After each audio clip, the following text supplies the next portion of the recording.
Bienvenidos a Decide Chile, by Anholzer Labs, la primera plataforma de inteligencia electoral del país, cuyo objetivo es cuidar nuestra democracia con información transparente y objetiva en nuestros procesos electorales.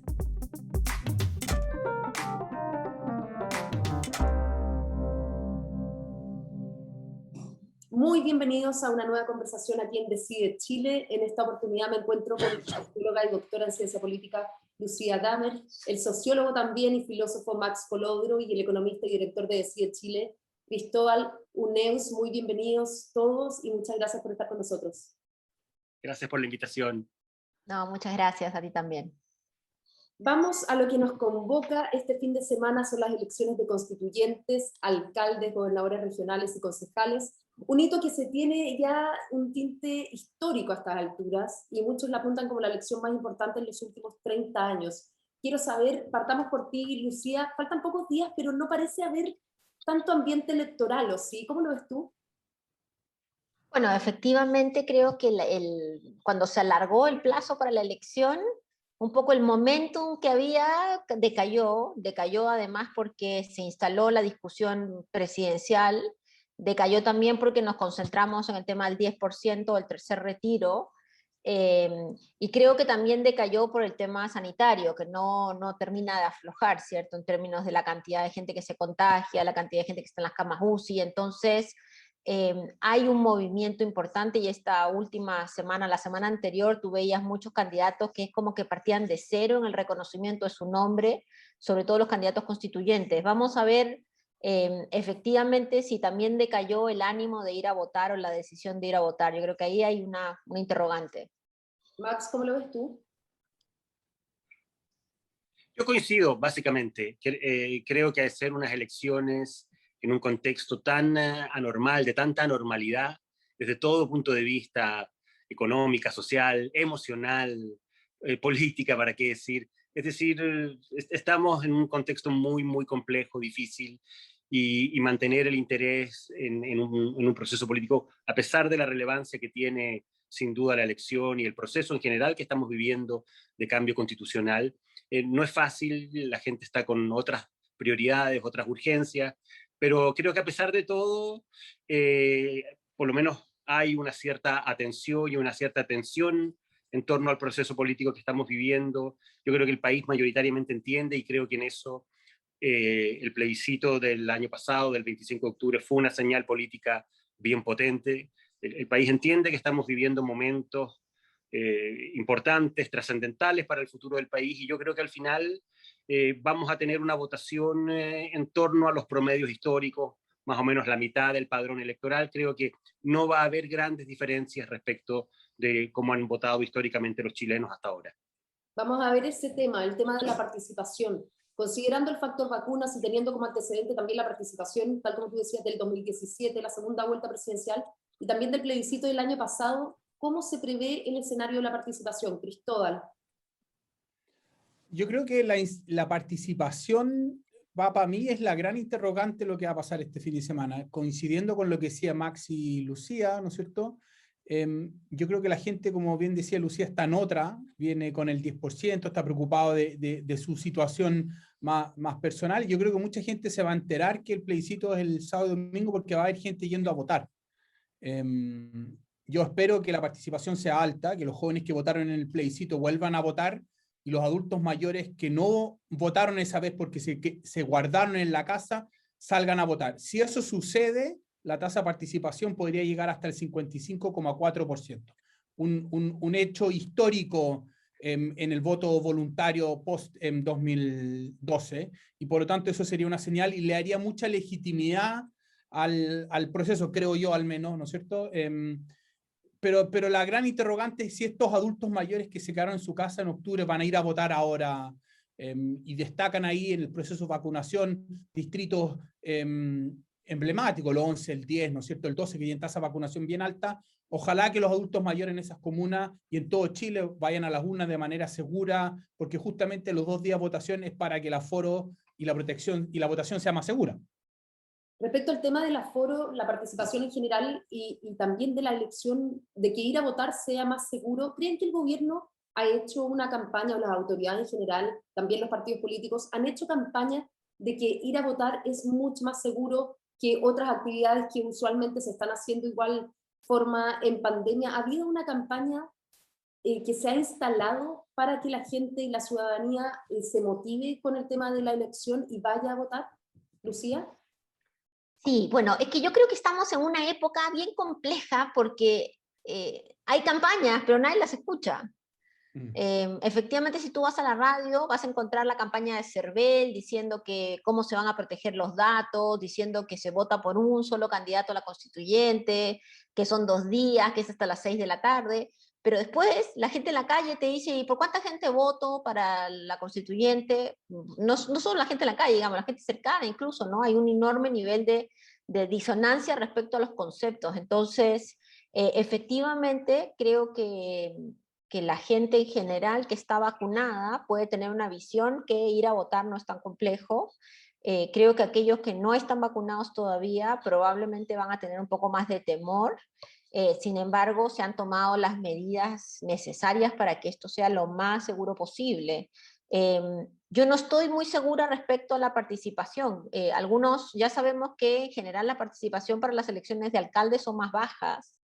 Y tal vez uno podría llegar a tener ese nivel de participación, pero no creo que si la gente se resta de votar sea solo por un tema de pandemia, porque ya vimos en el plebiscito que la gente fue a votar incluso en situación de pandemia. Creo que si la gente se resta de votar es porque está abrumada por su vida cotidiana, porque efectivamente no sabemos si va a ser un día o no feriado para todo el mundo, porque ya le perdió el ánimo a la cosa electoral, porque no logró engancharse con las discusiones, que no es menor el engancharse con saber quién va a ser tu nuevo alcalde, tu nuevo concejal, tu nuevo gobernador o tu representante, y eso debería llamarnos en todo caso a una situación de alerta, ¿no? Por supuesto, voten quienes voten, este va a ser un proceso que tiene que continuar, pero si en esta, que es probablemente una de las situaciones más importantes de los últimos años, va poca gente, tendríamos que entrar a la reflexión de hasta qué punto la comunicación política, pero sobre todo el trabajo político en los territorios está sirviendo.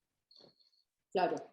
Perfecto. Max, en esa línea del tema de la participación, y si es que ha habido una campaña donde, que se haya instalado fuertemente, donde la gente y la ciudadanía en general sienta que ir a votar es seguro, se sienta cuidada tanto por los índices de vacunación como por el contexto general. Las cifras hoy en día no están mejor que lo que estaban hace un mes, ni menos que de cómo estaban en octubre para el plebiscito. Entonces, ¿cómo se ha transmitido ese mensaje? Yo creo que es un mensaje que efectivamente ha sido poco claro. Yo creo que en eso tanto gobierno como los actores políticos en general tienen una cierta responsabilidad en no haber explicado mejor, de algún modo, mostrar cuáles son las garantías, dar ciertas tranquilidades a la gente respecto de que efectivamente si uno va a votar, a pesar de que las cifras efectivamente han mejorado, pero han mejorado marginalmente, pero si la gente se cuida, cumple con los protocolos sanitarios, ir a votar es un proceso relativamente seguro. A mí lo que más me preocupa al final no es eso. A mí lo que más me tiene preocupado, y lo he constatado haciendo clase, por ejemplo, conversando con gente joven, es que siento que hay mucha desinformación respecto del proceso electoral mismo. La gente no sabe lo que son estas 4 elecciones, no sabe, hay mucha gente que no sabe lo que son los gobernadores, qué implica, hay mucha gente que no sabe lo que son, por qué estamos escogiendo gobernadores por primera vez, no tienen idea. Por ejemplo, yo hago clase en la Universidad Adolfo Ibáñez a jóvenes que tienen entre 20, 21, 22 años, son muy jóvenes, y me sorprende que les pregunto y prácticamente ninguno sabe por quién va a votar. No tienen escogidos a sus candidatos ni a gobernador, ni a alcalde, ni a constituyente. No saben que se van a encontrar con esta sorpresa de que van a tener 4 votos y que eventualmente el proceso de votar en sí mismo es un proceso ahora más complejo, más largo. Entonces yo creo que esa información también ha sido muy deficiente tanto por parte del CERVEL, del gobierno, del mundo político, y creo que ahí se puede generar eventualmente una dificultad mayor. Perfecto. También otra de las complejidades que trajo la pandemia en sí para la clase política en general fue el tema de tener que desarrollar campañas con todas las restricciones que hay hoy en día. ¿Creen que eso beneficie o jugará en contra de algún sector político, Cristóbal? Yo me quedé pensando a propósito de lo que decía Lucía al principio y lo que decía Max, de que esta como interrupción de la campaña va a favorecer, o yo al menos creo, a la gente que en la primera parte de la campaña como que metió bien su nombre y su preocupación, como esta cosa de la marca. Y ahí los partidos obviamente están favorecidos respecto a todas estas candidaturas independientes más nuevas que han surgido, que le están imprimiendo un aire de competencia, pero que en el fondo les rompió toda la inversión en términos de conocimiento, y por lo tanto la interrupción de la pandemia va a ser un experimento que no afecta a todos por igual. Y lo segundo que me ha sorprendido en esta línea es que yo hubiera pensado que la campaña iba a ser mucho más digital de lo que realmente ha sido. Me sorprende la cantidad de palomas que hay en las calles, no solamente ahora, sino también en la primera parte de la campaña, después de que se podía, porque en el fondo asume algo de que todo el mundo sabe que la cuarentena no se cumple, que la gente sale a las calles, que los permisos funcionan, ¿no es cierto? Y que por lo tanto la paloma funciona políticamente. Nosotros hemos seguido harto en Decide Chile el tema de Facebook, y hay cosas que llaman la atención en términos de estrategia política, y quizás aquí Max nos puede enseñar un poco más, ¿no es cierto?, de la comunicación política. Algunos candidatos simplemente Facebook para ellos no existe como decisión estratégica, como que yo en Facebook no invierto un peso, pero me voy full a la radio. En cambio hay candidatos por el otro lado que full Facebook y súper poca radio, pero después todos ellos tienen paloma. Y supuestamente estamos en pandemia y la gente no sale a la calle. Entonces yo creo que se van a escribir tesis de doctorado o libro. Yo me imagino que Max va a escribir la segunda parte de su libro, que ya lo compré pero no lo he leído todavía, sobre la nueva forma de comunicación política en pandemia, que es lo que hemos aprendido. Max, en esa línea. Yo creo que efectivamente estamos viviendo un ciclo complejo de transición entre formas tradicionales de hacer política y por lo tanto formas tradicionales de hacer campaña también, y estas formas más modernas, más actuales, de las redes, a través de las redes sociales, de las plataformas digitales. Yo creo que es un proceso de cambio y de adaptación lento, por razones obvias. Hay generaciones que todavía no asumen plenamente las potencialidades que tienen las nuevas plataformas. Y yo creo que es un proceso de cambio lento, pero lo que sí es cierto es que hay un sector importante, si tú miras los candidatos más jóvenes, por ejemplo, que han estado usando las plataformas y las redes sociales, pero con todo. Y yo creo que muchos de ellos también sienten que hay un sector de la ciudadanía, probablemente gente mayor, de la tercera edad, que tiene más distancia, que no recurre cotidianamente a las plataformas ni participa en las redes sociales, y que por lo tanto se hace necesario todavía mantener ciertas formas más tradicionales de propaganda política. Yo creo que hay de ambas cosas. Ahora, probablemente también pasa que muchos candidatos tienen poca información, no conocen bien los datos de cuánta gente entra a las redes sociales y de cuánta gente eventualmente tiene acceso a la propaganda a través de los medios digitales. Yo creo que estamos viviendo un ciclo, y que eso va a ser finalmente también parte de las cosas que estamos en proceso de aprendizaje, por decirlo de alguna manera. Es importante el punto que expone también Cristóbal, en el sentido de que la suspensión de la campaña no afectó a todos por igual. En el fondo, los independientes tenían una vitrina que era la franja. Hoy en día nadie se acuerda de la franja, ¿o no, Lucía? Sí, bueno, pero es que yo acá estaba pensando un poco, Alicia, lo que estábamos conversando, porque es muy interesante, ¿no? En el mundo de lo súper digital, Chile es un país que además tiene unos niveles de acceso a los celulares, a los smartphones, etcétera, pero los políticos se andan matando por estar en el matinal, ¿cierto? Y por otro lado, todos los que están de candidato a alcalde, concejal, gobernador, bueno, también los constituyentes están en las ferias. Las ferias libres son el lugar donde uno puede encontrar candidatos y está buscando candidatos. Porque está la percepción, y yo he participado en muchos live, en Instagram, y bueno, donde sea que ha habido, digamos, algún tipo de discusión sobre los temas que a mí me interesan, he tratado de participar. Claro, hay muy poca fidelidad. Hay gente que entra, está un segundo y se va. Entonces, para los candidatos que no son nativos digitales, creo yo, o los que quieren realmente vender una idea, un concepto, salvo que seas alguien que viene del mundo de la tele o alguien muy conocido, que efectivamente pone un Instagram Live y llegan 1000 personas, las otras personas hacen Instagram Live y llegan 15 personas. y le estás dedicando una hora, hora y media, Claro. mientras que una hora y media ves a 800 personas en la feria. Entonces, tengo la impresión que más allá de tal vez no usarlo, también hay un enorme desconocimiento de cómo usarlo bien, de cómo vender bien tu Instagram Live, tu, no sé, tu Facebook Live y todas esas cosas, pero no es llegar y hacer una reunión. Entonces, esa capacidad no está desarrollada, me parece, ¿no? En la mayoría de las cosas que hemos visto, no se ha aprendido o aprovechado esa oportunidad. Y eso obviamente lo ves en los... ¿De ¿Perdón? forma transversal o algún sector crees que más que otro? Bueno, no he participado transversalmente en todo, pero en el mundo de la centroizquierda, donde he participado más o he escuchado más, me da la impresión que efectivamente la fidelidad en las redes sociales es mucho menor, ¿no? La gente está 10 minutos, se aburre, se va, o sea, hay una rotación.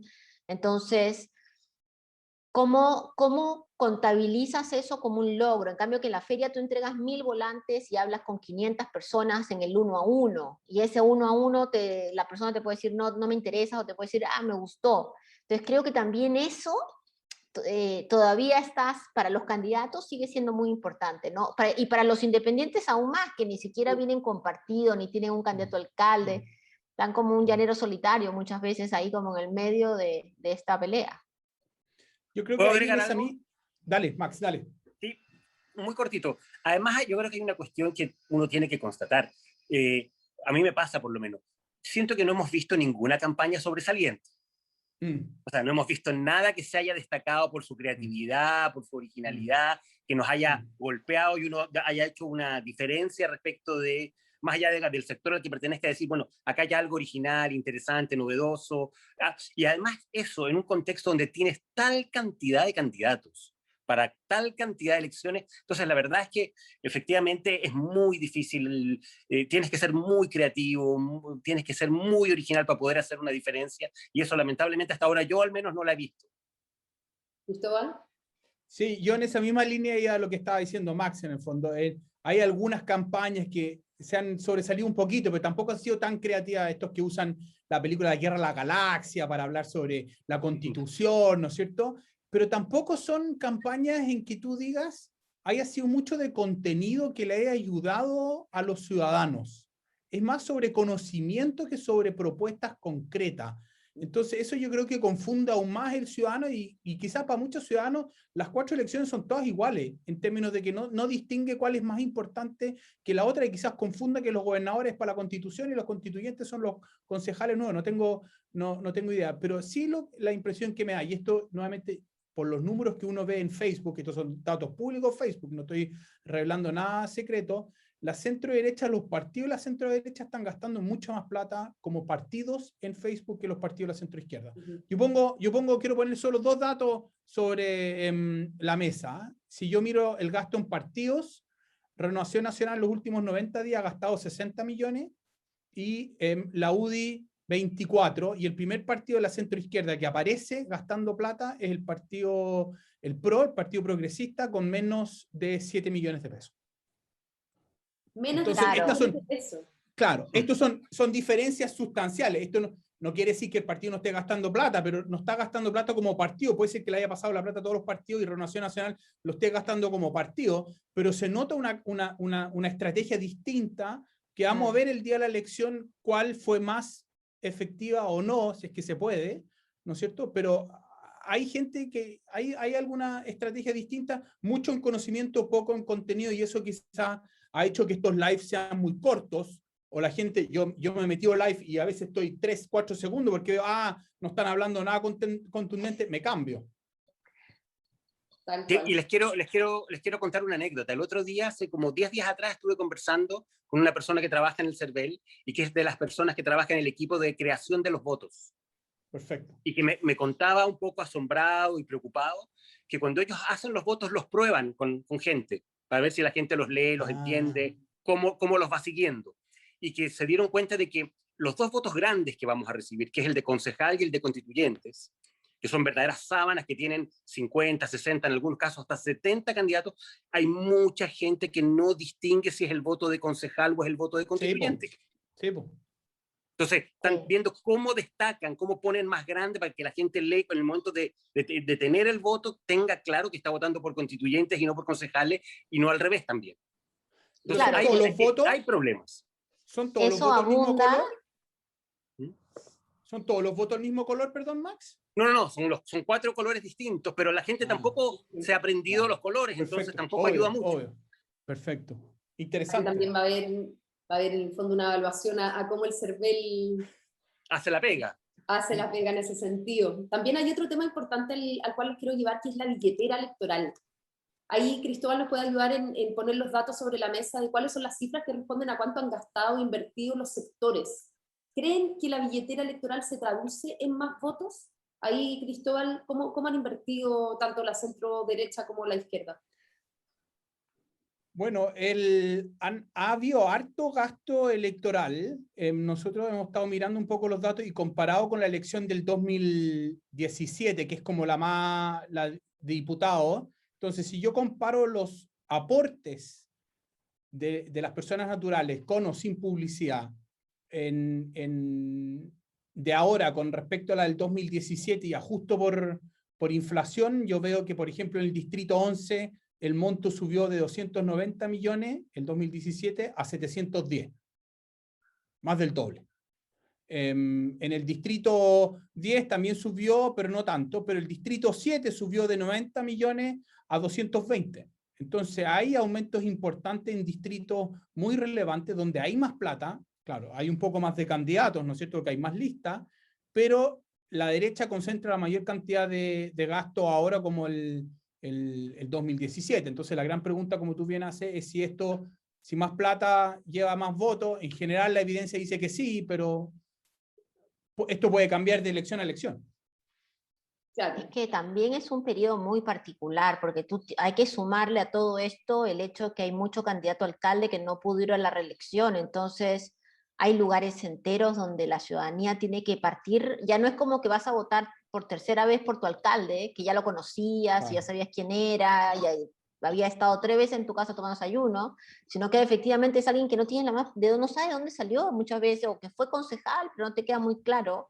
Entonces, eso también puede estar abundando en algún tipo de gasto. Ahora, habría que mirar, yo no estoy segura cuánto del gasto es por cada uno de los rubros, ¿no? Cuánto del gasto es para concejales, cuánto es para alcaldes, cuánto es para constituyentes. Me da la impresión que en constituyentes, total, todas las listas, si yo sumo todos los ingresos, los aportes, los créditos y los aportes propios, llego a 6.300 millones de pesos, en alcaldes un poco menos de 4.000 millones, concejales 3.103 millones y gobernador es la que tiene menos 2.200 millones de pesos. Entonces, obviamente la de gobernador, muy poca gente sabe, menos aporte, los partidos le han puesto menos lucas proporcionalmente, aparte de las platas que le adelantó el CERVEL, y está mucho más concentrado en alcalde, y yo creo que hay algo de cierto lo que dice Lucía, de que ha habido más gasto en alcaldes ahora porque muchos alcaldes no iban a la reelección y por lo tanto van a tener que gastar más plata para dar a conocer su nombre.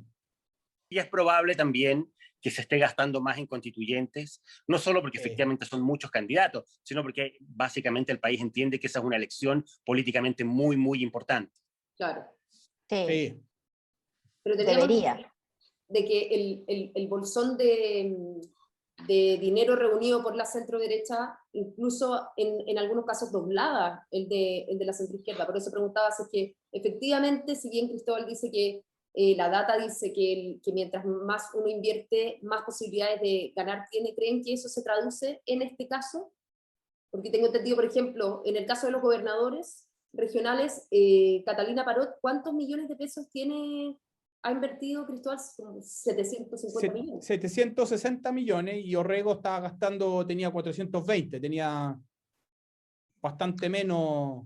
Claro, pero tampoco tampoco el gasto electoral hace magia, quiero decirles. O sea, Orrego es candidato a gobernador desde antes que existiera el cargo, está hace 20 años trabajando para ser gobernador regional, y tiene un nivel de conocimiento transversal. Parte importante del voto de la Cata Parot yo creo que va a ir para él, del mundo de la centro derecha, probablemente. A ver, yo en esta pasada no estoy muy segura si La Plata va a generar resultado. Los pocos encuestas que hay por ahí dando vuelta dicen que a la centroizquierda le iría muy bien en gobernadores, y no necesariamente también en alcaldes. Pero entonces eso generaría la pregunta, ¿no? Si se invirtió, es por un tema de inversión. Yo creo que hay candidatos que son mejores que otros. Creo que mucha de la gente hay que hacer como una búsqueda arqueológica para saber de qué lugar, políticamente hablando, es tu candidato, porque bueno, no todos, muchos han super tapado los logos de partido. Totalmente. Entonces, mientras más animalista seas en la zona oriente y vegetal, no sé, vegetariano y ojalá sonriente, no importa si eres DC o eres, lo que sea, ahí pones. Entonces, ha habido una estrategia, digamos, se podría decir de tantas formas tan feas, pero como de un cierto disfrazamiento, ¿cierto? Y por ende, yo creo que va a ser difícil hacer esa relación dinero-resultado. Tal vez en algunos casos sí, pero por ejemplo, Maltés, candidato a gobernador, que en las encuestas estaría marcando, parece que entre 8 o 9%, ¿cuánto ha gastado en campaña electoral? Poquísimo. 78 millones. Ya, ¿sabes la plata que va a recibir por los votos? Si recibe medio millón de votos. Esto le pasó a la Bea Sánchez. Si él no declara gasto, no recibe la plata. Es solamente con respecto a gastos declarados. Bueno, felizmente, porque sería un súper negocio, quiero decirte. Si no, sería súper negocio, exactamente. Pero es interesante lo que tú mencionas de Pablo Maltés, porque a Pablo Maltés nosotros no a él, pero en general estamos siguiendo la propaganda en la radio con software y open source, ¿no es cierto? Y Pablo Maltés, en la primera parte de la franja, tuvo mucho más propaganda en las principales radios de Chile que Claudio Rego. Pero en Facebook gastó 5 veces menos. Entonces Maltés se enfocó en la radio, se olvidó de Facebook, y Claudio Rego hizo harta radio, pero hizo mucho más Facebook proporcionalmente. Una estrategia totalmente distinta. Entonces uno va a poder ver al final del día cuál de las dos rindió más en términos, yo estoy de acuerdo contigo, Lucía, de que hay una confusión del voto, pero uno va a poder decir al final si alguna estrategia en términos cualitativos fue mejor planeada que otra. Obviamente Pablo tuvo el beneficio Pamela Gill, el tercer retiro, un montón de otras cosas adicionales. Que yo creo que en el caso de Maltés es un factor, o va a ser un factor bien decisivo. Sí, bien o sea, decisivo. Pamela Giles ha sido de hecho su jefa de campaña, la que lo promueve, la que insiste en poner su nombre prácticamente cada vez que hace una conferencia de prensa. Entonces, efectivamente, esa ayuda que no es monetaria, digamos, claro. Ese apalancamiento de Pamela Giles es muy, muy importante en este caso. O sea, si es que Pablo Maltés tiene un buen resultado en esta elección, se lo va a deber a ella, lo más probable. Sin duda. Max, y por otra parte, estas elecciones también coinciden con un muy mal momento por el que pasa la moneda. ¿Ustedes creen que el descontento por el manejo del gobierno, tanto en pandemia como en política en general, se va a reflejar en las urnas? Y si es así, ¿cuál de las elecciones sería? Yo creo que siempre la situación de los gobiernos se refleja en las urnas. Es decir, el oficialismo siempre está siendo evaluado en los procesos electorales, en cualquier circunstancia, gobiernen unos o gobiernen otros, siempre un gobierno que está muy bien evaluado tiende a mejorar sus resultados y un gobierno que está muy mal evaluado tiende a haber deteriorado sus resultados. Va a haber un voto de castigo, ¿En qué magnitudes? Claro, en qué magnitudes es difícil saberlo. Yo creo que en el caso de Sebastián Piñera, lo más probable es que a la derecha no le vaya tan mal como le ha ido al gobierno. O sea, si a la derecha le va tan mal como le ha ido al gobierno, la derecha prácticamente desaparecería del mapa. Claro. Un gobierno que está con niveles de 7, 8, 10% de respaldo, la verdad. Yo creo que la derecha y la centroizquierda, yo creo que si uno mira este país desde el punto de vista de la historia electoral, al menos del 90 en adelante, este es un país bastante estable electoralmente.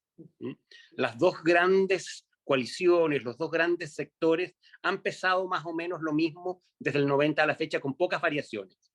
Yo tiendo a pensar que hay un colchón de la centroderecha que en este caso va a ayudar a un gobierno muy mal evaluado, a resistir el impacto de un gobierno muy mal evaluado. Pero tiendo también a pensar que ese impacto se va a notar de alguna manera y que por lo tanto la derecha va a tender a a tener resultados menos buenos de los que históricamente ha tenido. Es decir, que la derecha va a estar bajo los promedios. ¿Puedo hacer una pregunta ahí en lo que decía Alicia, Max?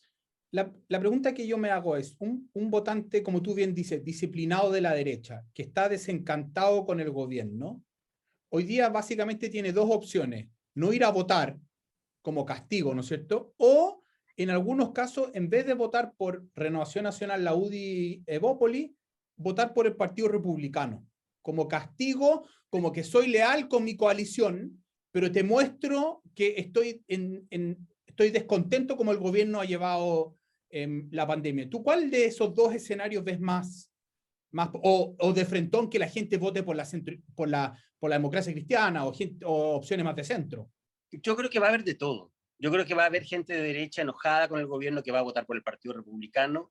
Yo creo que va a haber gente que no va a querer ir a votar porque está muy desilusionada del gobierno. Yo creo que va a haber gente que va a votar eventualmente por alternativas de oposición. Yo creo que va a haber de todo y que va a haber un sector que, a pesar de que tiene una muy mala evaluación del gobierno, entiende que lo que se juega al país en estas elecciones no tiene que ver con este gobierno en particular, tiene que ver con otras cosas. Y probablemente en los sectores más informados eso va a ser más bien así, y probablemente en los sectores más desinformados va a haber mucho voto de rechazo al gobierno, votando por opciones de sectores de oposición. Pero mira, a mí una de las cosas que me pasa, a mí me cuesta mucho entender cómo se están haciendo las proyecciones hoy día. O sea, básicamente las proyecciones se están haciendo, al menos las que uno ha conocido en el último tiempo, en base a los resultados de la elección del 2017. Sí. Si uno piensa que este país, entre estallido social y pandemia, ha cambiado, o sea, ¿cuánto ha cambiado este país? Yo creo que esta elección es la primera elección que nos va a mostrar cuánto queda, más bien al revés, cuánto queda del país que conocimos hasta el 2017. Lucía, en esa línea, ¿tú crees que va a haber un voto de castigo hacia la gestión del gobierno? Y si es así, ¿cómo va a ser? ¿Se van a tender a ir al Partido Republicano los votos que históricamente fueron de derecha, o va a ser más variado, o se van a ir hacia el centro? Mira, lo que yo creo es que si la elección hubiera sido en la fecha original, a Chile Vamos le hubiera ido mejor, a Vamos Chile le hubiera ido mejor. Que después va a haber un voto de castigo por el tema del 10%.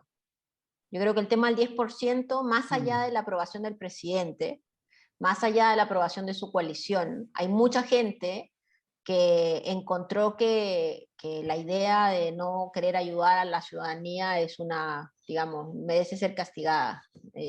Y creo que ahí la aprobación de ese mundo, digamos, de los que entiendan que son ese mundo, va a sufrir significativamente. Entonces, uno hubiera sido, porque además acuérdate que en la primera fecha tenías a la oposición matándose, había emergido las nuevas candidaturas, efectivamente la oposición no existía, estaba, digamos, un problema muy fuerte, y Chile Vamos estaba medianamente más organizado, incluso en términos presidenciales, pero con el tema del 10% se ve más afectado, y por otro lado, la centroizquierda, digamos, sigue en su mismo caos, pero ya es un caos organizado, ¿cierto? Ya uno sabe más o menos quiénes son los actores y más o menos lo que dicen. Y creo que la gente, yo creo que vamos a tener sorpresas. La gente va a votar por individualidades más que por partidos. O sea, la gente que va a votar, por ejemplo, uno mira a Vitacura, donde hay una candidata de Evópoli y hay un candidato republicano, y están dándose, pero como si fuera el Partido Comunista y los republicanos. Realmente es una batalla electoral muy importante.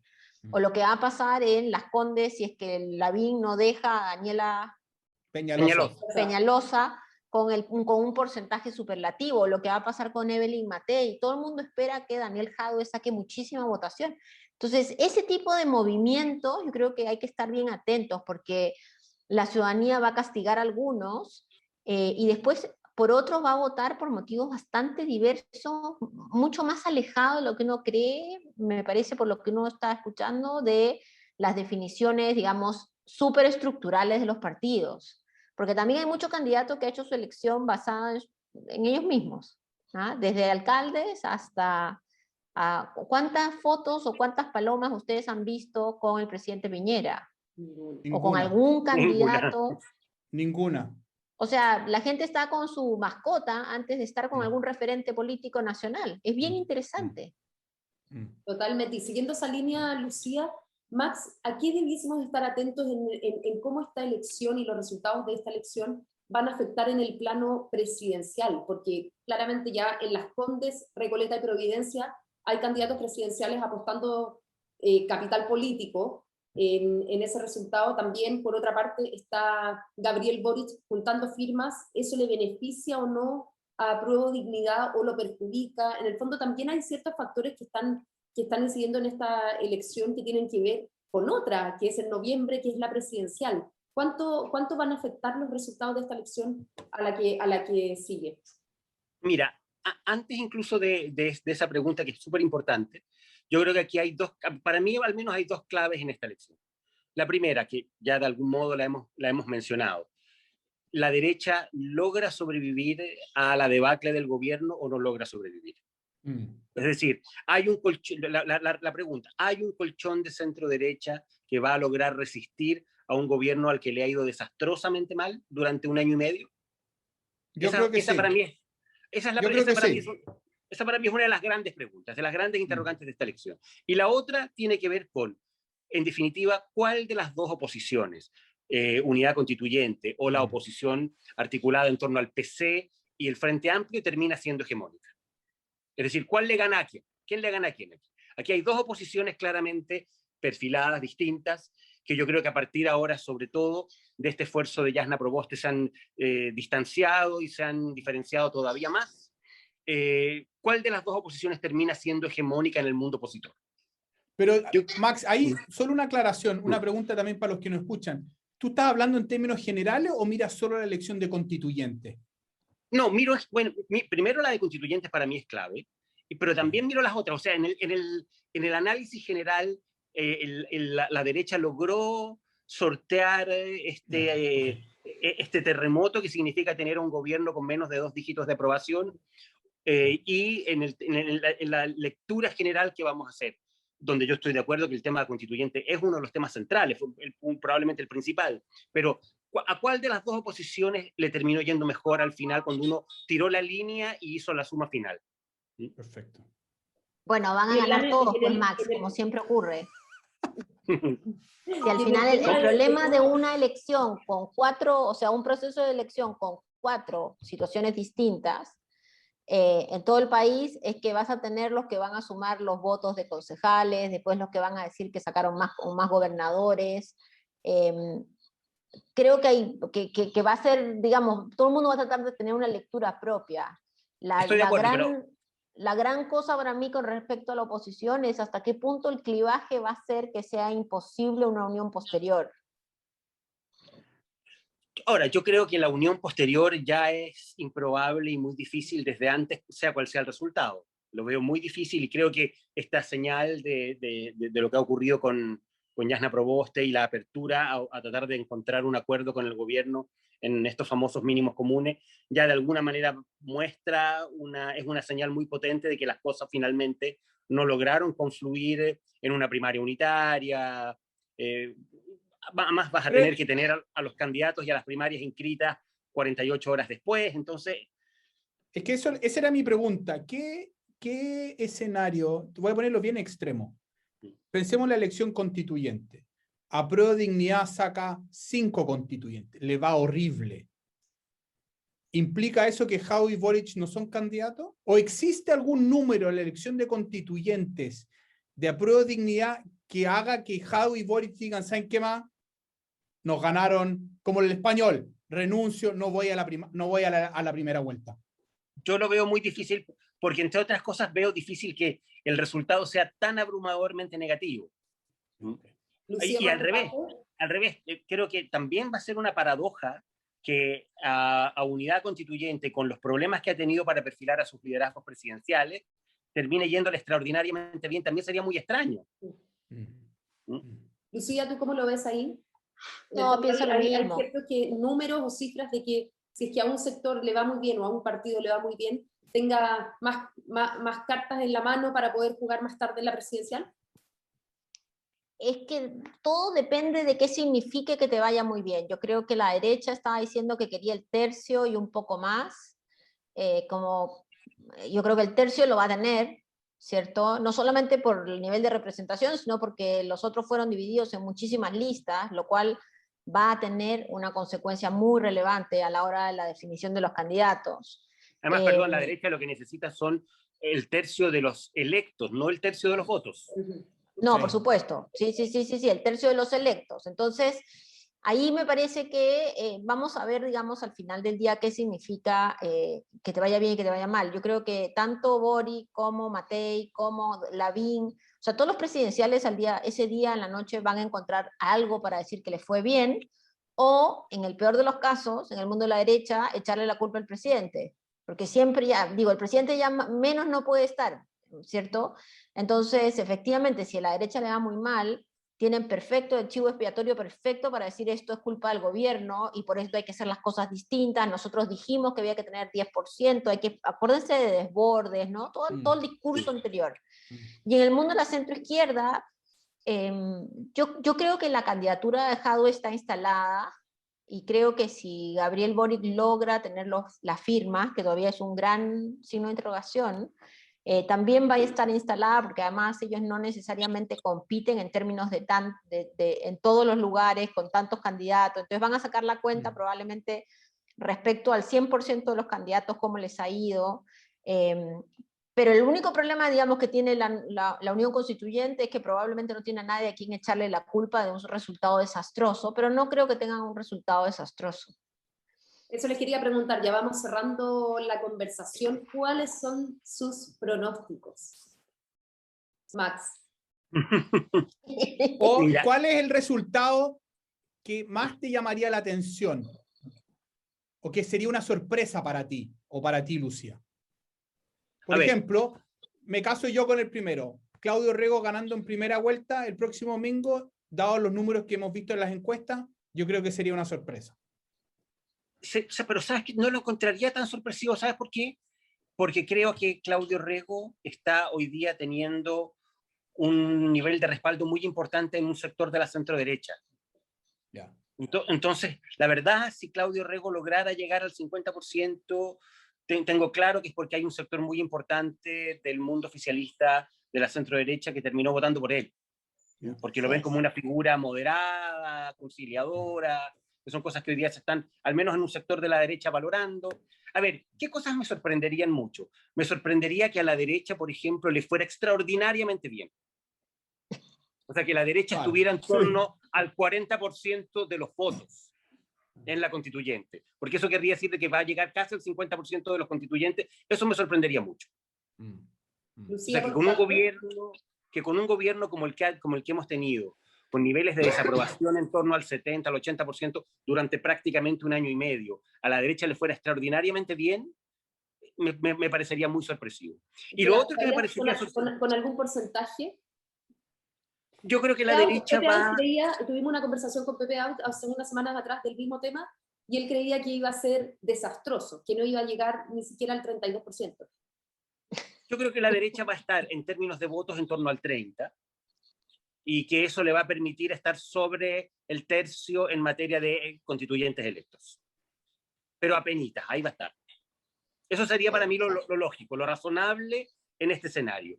Y lo otro que me sorprendería muchísimo es que el pacto del PC y el Frente Amplio le fuera mucho mejor que a Unidad Constituyente. O sea, creo que a pesar de las dificultades que han tenido en Unidad Constituyente para perfilar a sus liderazgos presidenciales, tiendo a pensar que ese mundo todavía tiene también, al igual que la derecha, un cierto colchón histórico, que es el colchón de estos últimos 30 años, y que ese colchón le debiera permitir estar por encima del PC y del Frente Amplio. Sí.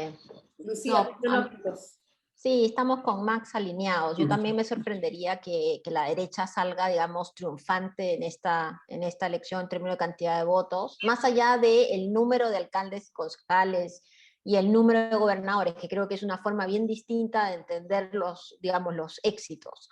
También me sorprendería que el Frente Amplio y el PC saquen más que la Unión Constituyente. Efectivamente sería algo muy llamativo.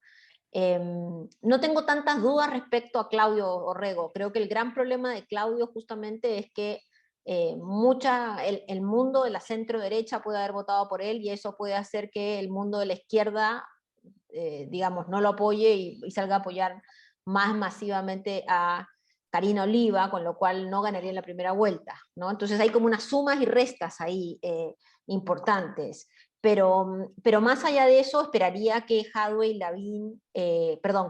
y Matei saquen unos votos bastante altos. Me llamaría la atención que saquen votos bajísimos o menos, digamos, de lo que se espera en dos candidatos que están corriendo para ser alcaldes, pero después para ser presidentes. Cristóbal.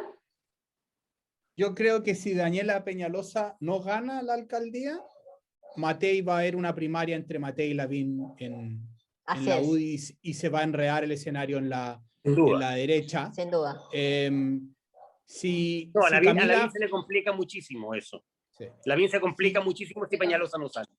Sí. A mí la sensación que me da es que a Evópolis le va a ir mejor en unidad constituyente que en las otras elecciones, y eso va a dejar un mensaje mixto.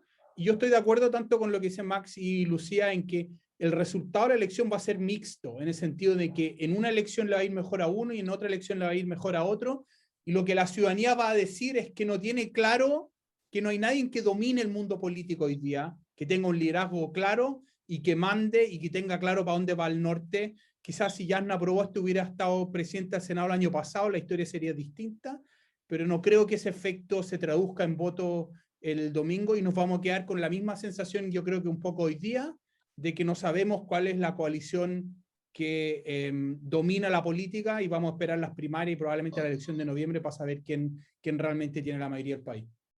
Y para mí la otra gran interrogante interesante de esta elección es el tema de los independientes. ¿Qué va a pasar con el mundo independiente? ¿Les va a ir bien? ¿Les va a ir mal? O sea, uno tiende a pensar de que en Chile en general a los independientes les ha ido mal, porque los partidos tienen todavía un peso histórico. Bueno, yo creo que esa es la gran pregunta. A lo mejor los independientes logran hoy día pasar por encima de los partidos. No pero lo sé. Ahí, yo tiendo a ahí pensar depende, que no. Max, cómo midan los independientes. Porque una cosa son los independientes dentro del partido y otra cosa son los independientes en lista independiente. Los independientes que van fuera de partido. Claro. Eso va a marcar para las próximas elecciones parlamentarias. Claro. Es decir, uno tiene la sensación que quizá en el distrito 10, en el distrito 8, no sé, en el distrito 12, perdón, se puede elegir la Patricia Pólitzer o Benito Baranda, quizá.